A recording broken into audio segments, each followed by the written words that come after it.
திருப்பாடல்கள் 23ஆம் அதிகாரம். ஆண்டவரே நம் ஆயர். திருப்பாடல்கள் 23ஆம் அதிகாரம் 1 முதல் 6ஆம் இறை வார்த்தை வரை. ஆண்டவரே என் ஆயர், எனக்கேதும் குறையில்லை. பசும்புல்வெளி மீது என்னை அவர் இளைப்பாற செய்வார். அமைதியான நீர்நிலைகளுக்கு என்னை அழைத்து செல்வார். அவர் எனக்கு புத்துயிர் அளிப்பார். தம் பெயருக்கேற்ப என்னை நீதி வழி நடத்திடுவார். மேலும் சாவின் இருள் சூழ் பள்ளத்தாக்கில் நான் நடக்க நேர்ந்தாலும், சாவின் இருள் சூழ் பள்ளத்தாக்கில் நான் நடக்க நேர்ந்தாலும், நீர் என்னோடு இருப்பதால் எத்தீங்கிற்கும் அஞ்சிடேன். உம் கோலும் நெடுங்கழியும் என்னை தேற்றும். என்னுடைய எதிரிகளின் கண் முன்னே எனக்கொரு விருந்தினை ஏற்பாடு செய்கின்றீர். என் தலையில் நறுமண தைலம் பூசுகின்றீர்.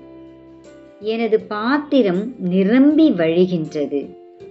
உண்மையாகவே என் வாழ்நாள் எல்லாம் உம் அருள் நலமும் பேரன்பும் என்னை புடை சூழ்ந்து வரும்.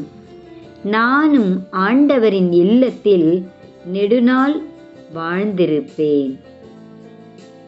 இது ஆண்டவர் வழங்கும் அருள்வாக்கு. இறைவா, உமக்கு நன்றி. கடவுள் நம்மை பராமரிக்கின்றார், பாதுகாக்கின்றார். கடவுள் நம்முடன் கொண்டுள்ள உறவை விவரிக்கும் ஒரு ஆறுதலான இறைவார்த்தை தான் இந்த திருப்பாடல்கள், அதாவது சங்கீதம். பழைய மொழிபெயர்ப்பில் சங்கீதக்காரர் அவருடைய அனுபவங்களையும் இறைவன் அவருக்கு தந்த ஆறுதல்களையும் பாதுகாப்பையும் தான் இந்த சங்கீதக்காரர் அவ்வளவு அருமையான ஒரு சங்கீதமாக இந்த திருப்பாடல் 23 எழுதியிருக்கின்றார். ஒரு மேய்ப்பன் தன் ஆடுகளை எவ்வாறு வழி நடத்துவது போல கடவுள் நம்மை வழி நடத்துகிறார். தன் ஆடுகளுக்கு உணவு, தண்ணீர், அவருக்கு தேவையான இடங்களில் அழைத்து செல்கின்றார் ஆடு மேய்ப்பன். அதாவது புல்லுள்ள இடங்களில் எல்லாம் கொண்டு போய் நிறுத்துகிறார். எங்கெல்லாம் ஆறு இருக்கோ அங்கெல்லாம் கொண்டு போய் தண்ணி குடிக்க வைக்கின்றார். அதுபோல தாங்க நம்ம ஆண்டவர் இயேசுவும் நமக்கு தேவையான உணவு, உடை, இருக்க இடம், நமக்கு தேவையான எல்லாவற்றையும் கொடுத்து கொண்டுதான் இருக்கின்றார். நம்மை எல்லா தீங்கு ஆபத்துகளில் இருந்தும் நம்மை பாதுகாக்கின்றார். இவற்றையெல்லாம் தரும் இறைவனுக்கு நாம் என்ன செய்கின்றோம்? அவருக்காக நாம் வாழ்கின்றோமா? அவரை நாம் அன்பு செய்கின்றோமா? ஒரு நிமிடம் நாம் யோசித்து பார்ப்போமே. நாம் அவருக்கு செய்ய வேண்டியது அவருடைய கட்டளைகளை கடைபிடிக்க வேண்டும். அவர் சொல்வது அன்பு. அதாவது நாம் எப்படி ஒருவரை அன்பு செய்யணும் அப்படிங்கிறத அவர் எடுத்து காட்டுகின்றார். நம்மளை மட்டுமே நாம் வாழ்ந்தா போதும், நாம் இருந்தால் போதும், நாம் சாப்பிட்டா போதும் அப்படின்னு நினைக்கிற பட்சத்தில், ஆனால் ஆண்டவர் சொல்கிறார், நீ எப்படி உன்னை நீ அன்பு செய்தியோ அதே மாதிரி அடுத்தவங்களையும் நம்ம அன்பு செய்யணும்னு சொல்கிறது தாங்க நம்ம ஆண்டவராகிய இயேசு கிறிஸ்து. ஆகவே நாம் நம்மை விட அடுத்தவர்களை அன்பு செய்ய முயற்சிப்போம். அடுத்தவர்களை அன்பு செய்ய முயற்சிப்பது என்ன? அன்பு செய்ய அவர்களோடு உறவாடுவோம்.